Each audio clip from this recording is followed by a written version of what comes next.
right, guys, the weekend is over. It's Monday, and it's time for my absolute favorite way to research the past week's results, and hopefully your favorite way to absorb them as well. It's Metagame Monday. Let's get into things. So, looking at this, we have 40 decks. That's 8 top 8s. And as a new initiative, after going through these 40 decks, I will feature Deck of the Week. That could be something that I find particularly innovative, something that I find is very well positioned, could be a single card choice, could be a strategy that only very few people are willing to play, could be whatever as to try and kind of celebrate something that I find cool within Magic. More on that later. So what do we have here? We have a huge column of Reanimator here, up to 9 copies. Notice that Reanimator, blue-black Reanimator rather, is alone in this column this weekend, or this week.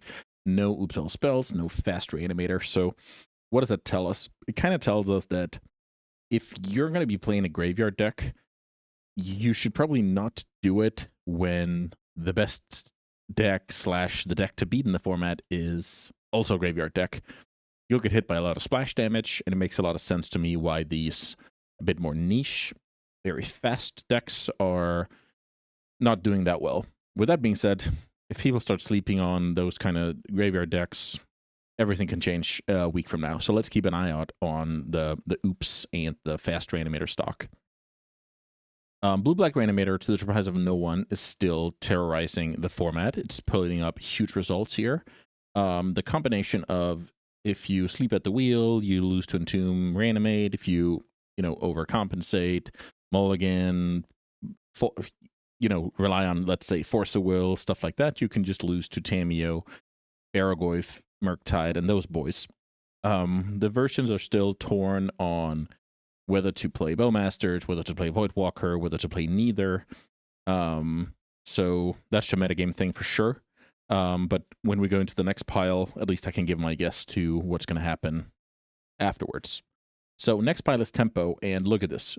Ton of red Tempo. We have 11 red Tempo decks top 8ing. A little foil version here, you see.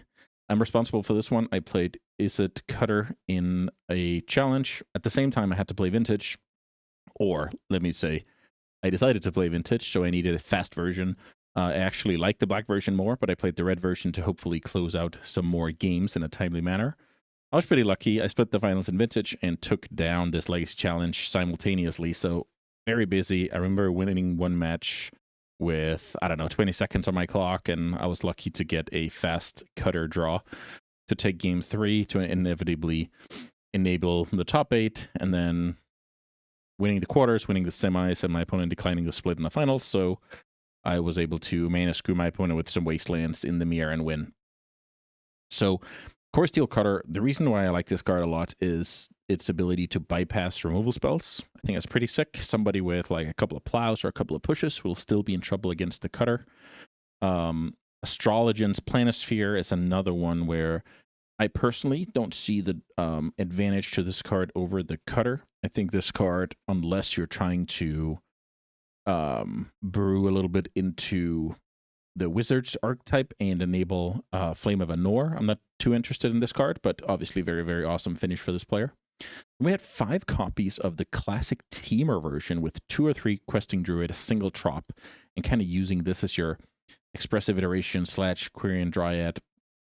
Yeah, very impressed by that deck doing so well.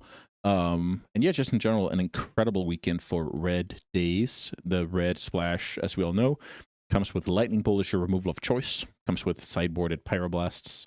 And I think we can just briefly jump over here with Blood Moon back on the menu. It also comes with the advantage of, if you just get to fetch your basic island, you can play every card in your deck aside from Murktide Regent. So built-in resilience to Blood Moon, you only need to fetch once compared to other versions that needs to fetch twice. Yeah, all of that stuff enable it to do well.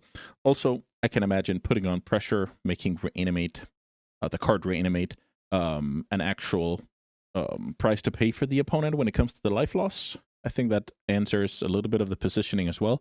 So let's say you get off to a fast start. then all of a sudden Reanimate is off the table, and with just a single enemy dead in these decks, you're just overpowering them. So very, very cool to see. Then we have 3 copies of Blue-Black Tempo, a deck that I consider to be the natural predator of these red Daze decks, so I'll certainly expect an uptick in those. The black version has Thoughtseize against the various combo decks that we're going to be talking about now. Saga Storm, Doomsday, Mystic Forge, Sneak Attack, Creative Technique, all of these decks, what do they have in common? We need Forces, we need Thoughtseizes, we need Wastelands, the generic disruption we often talk about. Those will be live against this pile. So sure, you can play Null Rod, sure you can play, I don't know, Needle, sure you can play Deafening Silence, sure you can play, I don't know, a ton of Consigns or whatever the case may be for Doomsday, and you can play whatever, Flusterstorm here. But the cards I just mentioned are going to be good against either deck in this pile, and that's why the generic disruption is so powerful into a field of some wacky combos here and there. Next up is a creature pile, and I actually didn't quite know where to put these. So here we have the Naruto midrange deck featuring 4 copies of Scythecat Cub. I think this deck is never going to be the best deck in the format, but it's always going to be serviceable, right? So that's when you look across the field, you have solid matchups, you have game against anybody. They don't know if they're getting grinded out or comboed or whatever the case may be, and this is just a deck that if you built your sideboard correctly for the weekend, I really like the mid-range deck. I think it's perfectly powered for Legacy, and then sure, sometimes it's annoying to sit through some non-deterministic kill situations, but I think in general that's a bit too overrated. If you decide to play a Magic for, I don't know, 6 hours, I'm sure you can sit through the 1 minute of a little bit of solitaire here. So a Ninja's deck here took down a challenge. That's always amazing to see. So, you know, you use your Ornithopters, your Tamios to enable a lot of ninjutsu creatures, with Eureka here being quite powerful. So the good thing about that is you get good ninjas now with Eureka and Kaito. And it's just annoying for the opponent that you have to kill like an Ornithopter, then maybe you get grinded out later. It's a pretty cool deck. It has a rock-solid mana base. And remember, it's always a ton of basics, Prismatic Vista deck. Next up is this cool Izzet version of Painter. So you're basically saying, well, Emery's a wizard, Tamio's a wizard, let's play Flame of Anor. So very awesome to see that card there. It basically replaces Stock Up from previous versions. And then you get to play Pyroblast in the sideboard as well, which is obviously well positioned. So I love these decks. The thing is, if the metagame wants to, can kind of crush them with blasts of both colors. You can even, you know, Null Rod, Meltdown, that kind of jazz. So that's kind of the danger of playing Painter, that if that deck is good, or let's say Mystic Forge has to be addressed in the metagame, then you get a lot of splash damage. So I want to pick my spot when I play a deck like Painter. Next up is the Control pile. This is always exciting. These are fan favorites. We have the Grixis God here, James, who I believe was my only loss in that tournament. I actually can't remember. I think I lost to that deck. That's always just a treat, right? You get to grind a little bit, play some cool cards like Baleful Strix, Call Against Command. I used to have a lot of fun playing those cards. Then we had a Grixis Wizards deck. Pretty cool. Kind of a mix of, you still play Kaito, but you have the Wizards package, just good old grind session. And then also a nice Esper deck featuring Orcus Bowmasters, if I recall correctly, and just trying to answer the metagame with discard spells, counters, and inevitability. This last pile here, now this is going to be very exciting because lands has been at an uptick for a while, and this is actually the lowest amount of lands we've seen in this video for quite a while. Only 2 copies made it into the 5 top 8s. And who knows, maybe it has something to do with the comeback of Blood Moon. So apparently last week was too early for players to implement Blood Moon in their Urza Saga deck, or I guess Urza Saga in their Blood Moon deck. Pretty cool to see a comeback of that deck. It changes the dynamic of which deck can I play, how should I fetch in the early game, changes a little bit about how we build our sideboards, and this is just very cool to have back, because I felt like the format for a while was just, you know, graveyard and and a lot of these blue matchups. But now we actually have to worry about a Stompy deck again. So pretty cool to see, taking up 10% of all of the top 8s. That's very, very strong showing. So yeah, welcome back to Blood Moon. So this brings us to the end of the breakdown of the 40 decks. I will also be going into solutions for next week, how to combat these recent trends, which cards stock is shooting for the moon and which are tanking. But I'll do that over on my Metafy for my members. So if you want to check that out, would be awesome, of course. But if not, totally fine. I enjoy making these free episodes as well.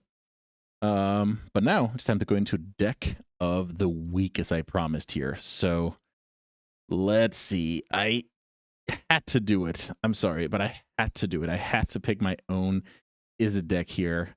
I was very, very impressed with this deck in testing. I've also featured it on the channel once or twice. And let's just have a look here. So this is kind of a well-oiled machine where this Quarry Steel Cutter motivates you to play 2 additional baubles. It also motivates you to play a couple of more cantrips. And then I guess the flex slots from there are something like the 2 Tamios, which in any matchup that isn't about, you know, handling an opposing Stompy deck, this card is going to be good. I needed to change my removal suite back to 4 bolts, basically because so many Tamios see play. I have access to my basic island via my 8 fetches, so I can play Magic against Blood Moon decks. I have my Dazes, I have my Forces, I have the single Borrower and a Heat for flexible removal, Murktide as a finisher, and let's see what I did for sideboarding. So I had Consign because I still thought Mystic Forge would be all over the place. I foresaw the rise of the red decks, mainly because Ocean Soul took down the Showcase Challenge the week before, so again, this is just a good example of how to be ready for the next moves. I had a Unholy Heat here against, mainly because of Baragorth existing, but it's just good against any creature deck. Then I had 4 Pyroblast, which could be one too many, but I just figured, you know, any mirror match, Nadu, Kaito, Show and Tell, just a lot of reason for Pyroblast to be a solid card. And I was lucky that these blasts are castable even on an empty board. I must have done that like 3 or 4 times for lethal to just get prowess triggers here on my Quarry Steel. I chose 2/2 Graveyard Hate because I just didn't want to lose to Oops All Spells. I think Fairy Macabre lets you have more keeps, especially on the draw against that deck, where they oftentimes have to go off without excess mana. So it just allows me to not mulligan to Oblivion, and then some negations against various combo. So yeah, that's going to do it for deck of the week. If you guys are into some Izzet tempoing, I also have a guide over on my Metafy. I'll try and link it in the pinned comment below. So hopefully for future weeks, I can feature something else aside from myself and celebrate some cool innovations that people brought to these tournaments and yeah, I guess reap the rewards from. So that's going to do it for today's episode. I hope you guys enjoyed. As I said, if you want more, go to my Metafy and I will upload a bonus episode of Metagame Monday every week, mainly focusing on solutions, the next step, and just being a step ahead all the time. So hopefully we can win more sweet tournaments in the future. And speaking about that, every treasure chest that I end up winning, I use for my tournaments, for giveaways, and that's also a membership-only thing. So yeah, if any of that sounds awesome to you, I hope to see you over there. And if not, totally fine. Then I'll see you back next Monday for more Legacy analysis here on Metagame Monday. Thanks for watching, guys.